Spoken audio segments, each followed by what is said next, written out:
오늘의 본문 말씀은 창세기 35장 16절부터 29절 말씀입니다. 창세기 35장 16절부터 29절의 말씀 봉독해 드리겠습니다.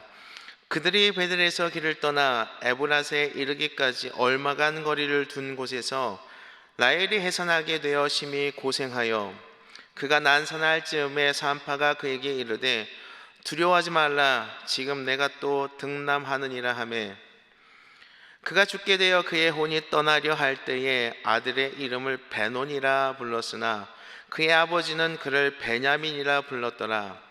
라헬이 죽음에 에브랏 곧 베들레헴 길에 장사되었고 야곱이 라헬의 묘에 비를 세웠더니 지금까지 라헬의 묘비가 일컫더라.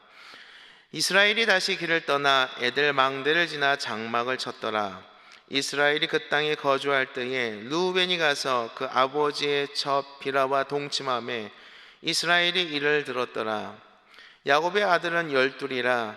레아의 아들들은 야곱의 장자 르우벤과 그 다음 시므온과 레위와 유다와 이사갈과 스불론이요, 라헬의 아들들은 요셉과 베냐민이며 라헬의 여종 비라의 아들들은 단과 납달리요, 레아의 여종 실바의 아들들은 갓과 아셀이니 이들은 야곱의 아들들이요 밧단 아람에서 그에게 낳은 자더라. 야곱이 기럇 아르바의 마므레로 가서 그의 아버지 이삭에게 이르렀으니 기럇 아르바는 곧 아브라함과 이삭이 거류하던 헤브론이더라. 이삭의 나이가 180세라.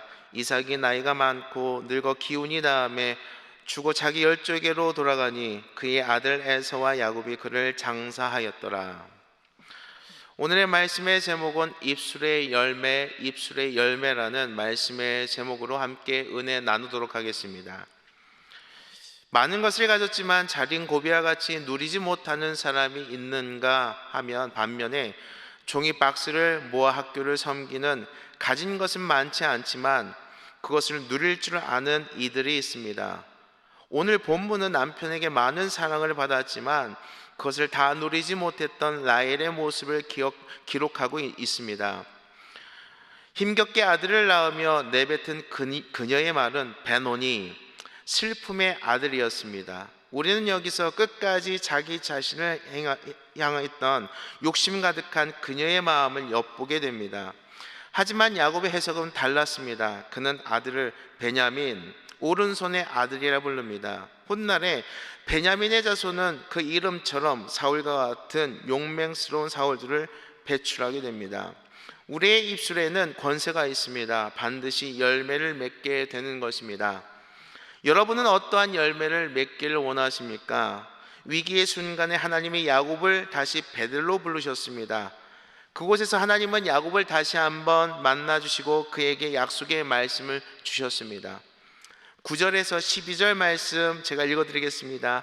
야곱이 밧단 아람에서 돌아오매 하나님이 다시 야곱에게 나타나사 그에게 복을 주시고 하나님이 그에게 이르시되 내 이름이 야곱이지만은 내 이름을 다시는 야곱이라 부르지 않겠고 이스라엘이 내 이름이 되리라 하시고 그가 그의 이름을 이스라엘이라 부르시고 하나님이 그에게 이르시되 나는 전능한 하나님이라 생육하고 번성하라 한 백성과 백성들의 총회가 내게서 나오고 왕들이 내 허리에서 나오리라.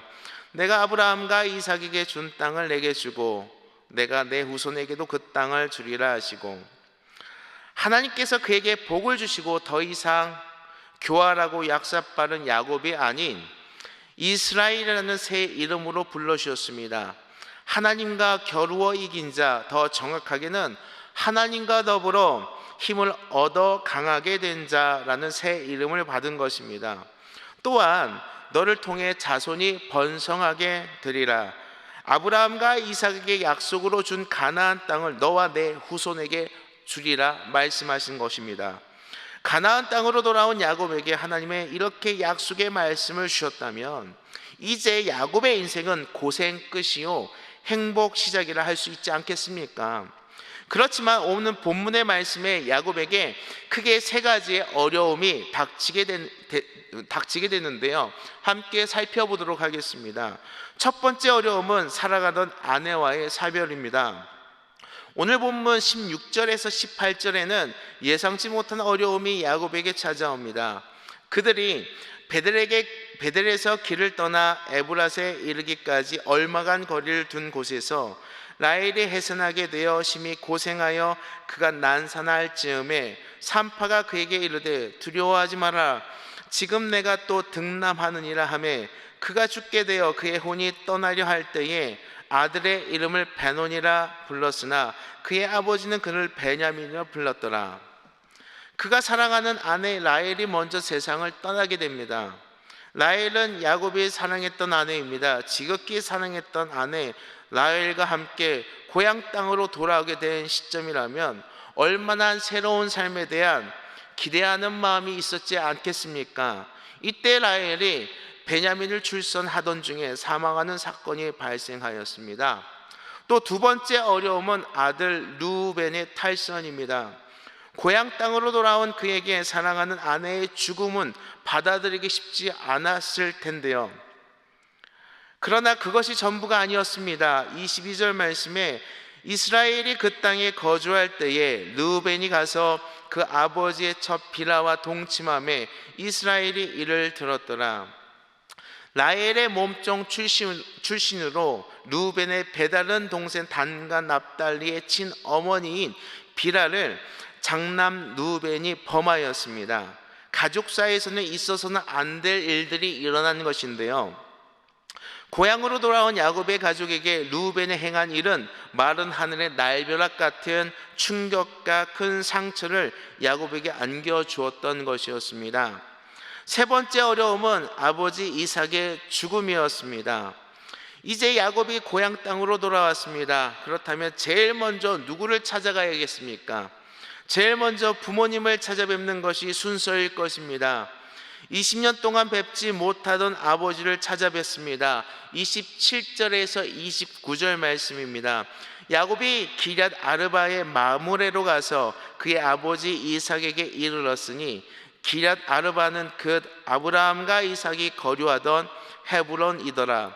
이삭의 나이가 180세라. 이삭의 나이가 많고 늙어 기운이 다음에 죽어 자기 열조에게로 돌아가니 그의 아들 에서와 야곱이 그를 장사하였더라.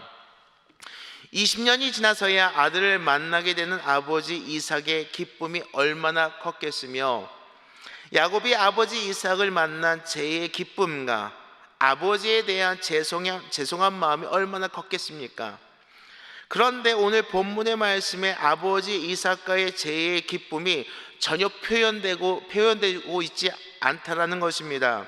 이것은 야곱이 아버지 이삭을 만나기는 했지만 고령이었던 아버지 이삭의 건강 상태가 위중하였기 때문에 죄의 기쁨은 나눌 새도 없이 아버지 이삭이 죽은 것이 아닌가 생각하게 됩니다. 이상에서 살펴본 바와 같이 베델에서 하나님은 야곱에게 복을 주시고 새 이름을 주셨으며 자녀의 번성과 가나안 땅을 주시겠다고 말씀하셨습니다.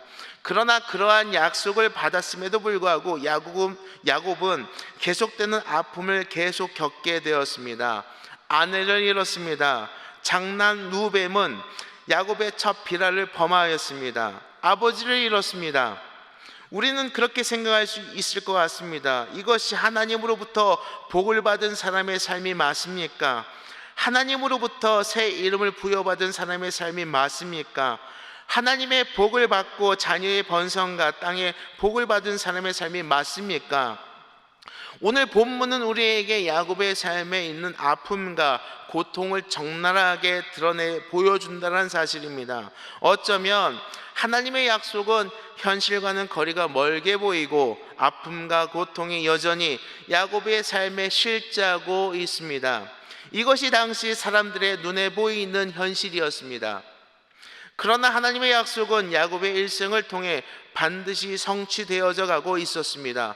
비록 야곱의 관점에서 그의 생각에는 아무것도 보이지 않았지만 말입니다. 오늘 하나님의 언약의 백성으로 불리는 백성은 바로 야곱의 새 이름 이스라엘 백성으로 불리고 있습니다. 선택받은 나라와 민족의 이름이 바로 야곱이 받은 이름 이스라엘입니다. 그 이스라엘 백성이 거의 2000년 동안 나라와 영토가 없이 전 세계에 흩어져서 살았지만 현재 이스라엘 국가와 영토가 분명히 존재한다라는 사실입니다. 하나님이 야곱에게 약속하신 가나안 땅의 기적처럼 굳건하게 세워져 있는 것입니다. 이스라엘을 대표하는 12지파의 이름이 누구의 이름입니까? 여기 본문에 나와 있는 대로 야곱의 아들들입니다. 사랑하는 우리 일상광립교회 성도 여러분, 야곱은 하나님의 말씀의 열매입니다. 야곱의 12아들은 하나님의 입술의 열매인 것이죠. 하나님의 말씀과 입술에 따라서 열매가 된 것입니다. 마찬가지입니다. 우리는 하나님의 말씀의 열매인 것입니다. 그분의 입술의 열매라는 것이죠. 그리고 우리는 하나님의 형상으로 지어진 자들입니다. 하나님의 형상에 따라서 우리의 말과 입술에는 권세가 있다라는 것입니다. 열매를 반드시 맺는다라는 사실인 것이죠. 그렇다면 여러분은 어떠한 열매를 맺으시겠습니까? 어떠한 열매를 여러분의 삶 가운데 보기를 원하십니까?